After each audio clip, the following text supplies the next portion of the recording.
Have you ever been to Italy and felt like the locals just instantly knew you weren't one of them?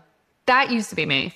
I didn't realize how many small things made me stand out, even though I really wanted to fit in. Now I see Americans like me do all the same things when they go to Italy. And I want to help you fit in so that you can experience Italy authentically. I'm Maria. I have family in Calabria, Italy, and here in the States. It took me so long to learn Italian and the mannerisms that go along with it. So if you've ever felt really awkward and straining to fit in, this is for you. Now, before we get into it, I want to say that this is my experience and what I've noticed with other Americans in Italy. Everyone's experience is obviously going to be a little different, but these tips really have helped me feel more at home in Italy and even get mistaken as a local. And I really think they can help you too.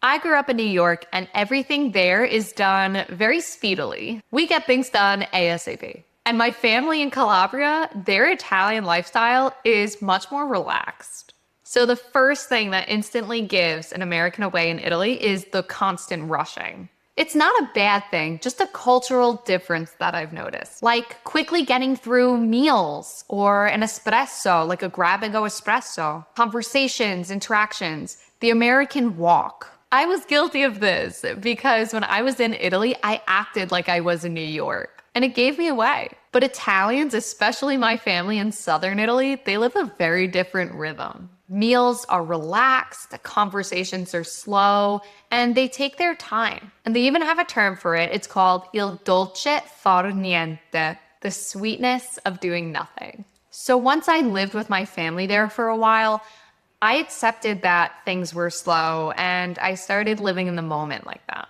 If you've experienced both sides of that, like the rush and the speedily wanting to get things done, and then the dolce far niente in Italia, in Italy, and that relaxing feeling, let me know in the comments, because I'm so sure you know what I'm talking about. The next point I want to talk about is classic.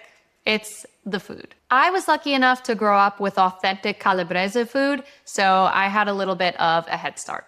But I noticed a lot of my American and even my Italian American friends went to Italy thinking they knew what real Italian food was. And in reality, food in Italy is very regional and specific. Things like asking for fettuccine alfredo and expecting it to be made the same way it would be here in the States, or putting something like pasta on pizza instantly will mark you as a tourist.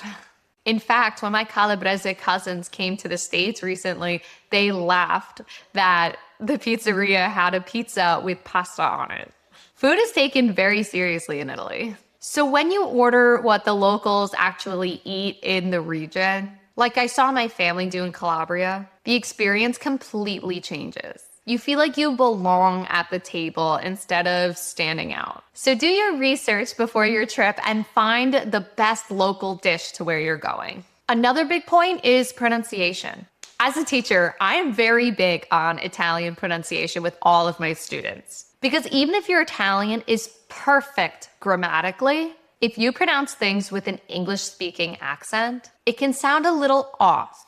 And locals will immediately notice, and a lot of them will just switch to English. There's no perfect fix for this, but practicing your Italian aloud, especially the vowels, really does help. If you are learning Italian and need that little extra help with pronunciation so you can make sure that you're saying the right thing and you don't get weird looks all the time, then click the link below in the description for my free Italian pronunciation guide. This last one is more of a mindset shift, and it's really important. A lot of Americans, and I'm guilty of this too, go to Italy expecting it to be like the US. The same pace, the same social cues, the same humor, things like that. So once I stopped trying to compare Italian life to life in the States, everything felt easier. So in other words, don't focus too hard on trying to fit in. And that's usually when people stop feeling like outsiders. Not because they're doing everything perfectly according to how a local would, but because they've relaxed into the culture and feel at home. Let me know in the comments if you've ever felt at home in Italy and that it's just the place you want to be 24/7, because it's just an incredible feeling.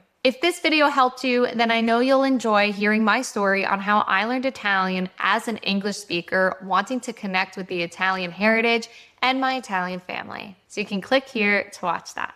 Arrivederci. Ciao.